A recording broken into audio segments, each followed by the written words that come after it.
Hi friends, welcome back to my channel Anitha Telugu vlogs. ఈరోజు మనం ఒక స్వీట్ రెసిపీని చూద్దాం. కరకరలాడుతూ అచ్చం స్వీట్ షాప్ టేస్ట్లో ఉండే బాగా ఫేమస్ అయిన ఘీ సోన్ పట్టి. భలే రుచిగా ఉంటుంది ఈ స్వీట్. అయితే ఈ స్వీట్ షుగర్ వాడకుండా బెల్లంతో చేస్తున్నాను. వీడియోలోకి వెళ్లే ముందు నా ఛానల్ని కొత్తగా చూస్తున్న వారు లైక్ చేసి సబ్స్క్రైబ్ చేస్తే నా వీడియో నోటిఫికేషన్స్ మీ వరకు వస్తాయి. ముందుగా కడాయిలో 1 కప్ శనగపిండి జల్లించి లో ఫ్లేమ్లో పచ్చివాసన పోయే వరకు 5 నిమిషాలు వేయించుకోవాలి. ఈ స్వీట్ గోధుమ పిండి లేదా మైదాతో కూడా చేస్తారు. నేనైతే ఈరోజు శనగపిండితో చేస్తున్నాను. ఇలా వేయించుకున్న శనగపిండిని ఒక గిన్నెలోకి తీసి పక్కన పెట్టుకోవాలి. ఇప్పుడు స్టవ్ పైన మరొక గిన్నె పెట్టుకొని మనం ఏ కప్పుతో అయితే శనగపిండి తీసుకున్నామో అదే కప్పుతో 1/2 కప్పు నెయ్యిని కొంచెం కాగనివ్వాలి.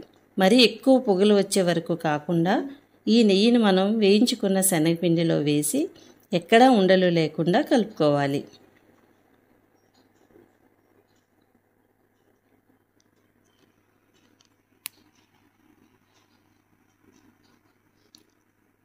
చూడండి, శనగపిండి నెయ్యి ఇలా బాగా కలిసిపోయింది.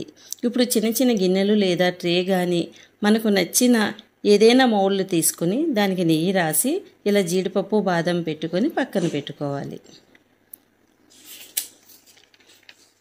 ఇప్పుడు మళ్ళీ స్టవ్ పై ఒక గిన్నె పెట్టుకొని దానిలో 1.5 కప్పు తురిమిన బెల్లం వేసి 3/4 కప్పు నీళ్లు పోసుకొని బెల్లం కరిగించుకోవాలి. సోన్ పట్టిని షుగర్తో క్యారమిల్లా చేసుకుంటారు. నేనైతే ఇలా బెల్లంతో చేస్తున్నాను. ఇది కూడా చాలా బాగుంటుంది. బెల్లం కరిగిన తర్వాత కడాయిలోకి ఫిల్టర్ చేసి తీసుకోవాలి. ఇప్పుడు ఫ్లేమ్ని మీడియంలో పెట్టి ముదురు తీగపాకం వచ్చే వరకు కలుపుతూ ఉడికించుకోవాలి. మధ్య మధ్యలో పాకం చెక్ చేసుకుంటూ ఉండాలి.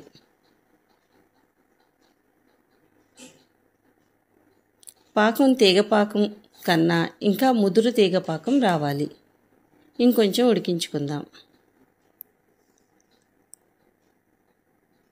ఫ్లేమ్ని లో టు మీడియం ఫ్లేమ్లో పెట్టుకోవాలి.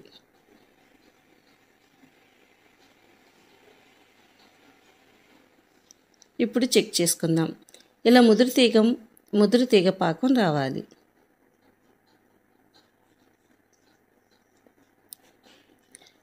ఇప్పుడు ఫ్లేమ్ని లోలో పెట్టుకొని కలిపి పెట్టుకున్న శనగపిండి మిశ్రమాన్ని మరొకసారి కలుపుకొని పాకంలో వేయాలి.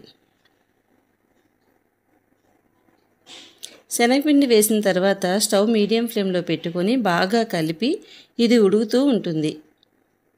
మరో పక్కన స్టవ్ పై గిన్నె పెట్టుకొని 1/2 కప్పు ఆయిల్ని కానీ నెయ్యి కానీ వేసుకొని లో ఫ్లేమ్లో పెట్టుకొని వేడి చేసుకోవాలి. శనగపిండి ఇలా నురుగులు వస్తున్నప్పుడు వేడి అయిన ఆయిల్ని కొంచెం కొంచెం వేస్తూ కలుపుకోవాలి.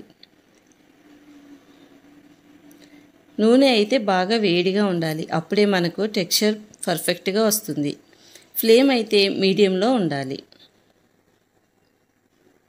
ఇలాగా నూనె కొంచెం కొంచెం వేస్తూ కలుపుతూ ఉండాలి. ఈ స్వీట్ మైసూర్ పాక్ లాగా చేసే విధానంగా ఉన్న టేస్ట్ అయితే మాత్రం చాలా డిఫరెంట్గా ఉంటుంది. ఈ స్వీట్ క్రిస్పీనెస్ అంతా కూడా ఇలా ఉడికించడంలోనే ఉంటుంది. ఇలా కొంచెం కొంచెం నూనె వేసుకుంటూ ఉడికించుకోవాలి. చూడండి, బాగా కలర్ డార్క్గా అయ్యే వరకు చేయాలి. నాకైతే నేను తీసుకున్న ఆయిల్ 1/2 కప్ కూడా సరిపోయింది. ఒకవేళ ఎక్కువైతే మనం మిగిలి చేయొచ్చు.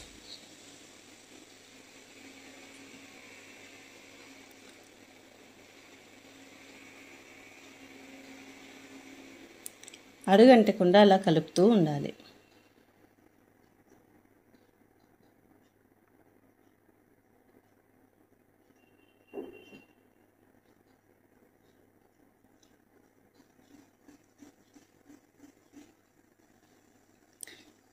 చూడండి, ఇది ఇలా కలుపుతూ ఉంటే ఇంకా నూనె పీల్చుకోదు, అంచుల నుండి నూనె వదిలేస్తుంది. ఇప్పుడు మనం రెడీ చేసుకొని దగ్గరగా గిన్నెలో వేసుకోవాలి.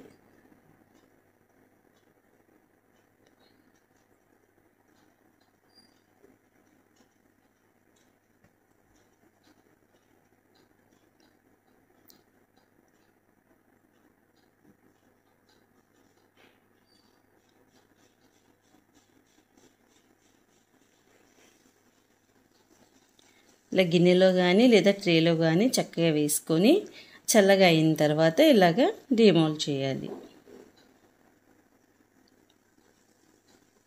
ఇలా ఒక చిన్న స్పూన్తో కదిలిస్తే వచ్చేస్తాయి. చూడండి ఎంతో బాగా వచ్చేసాయో కదా. అంతేనండి, సోన్ పట్టి రెడీ. మీరు కూడా తప్పకుండా ట్రై చేయండి. మరి టేస్ట్ ఎలా ఉందో కామెంట్ రూపంలో చెప్పండి.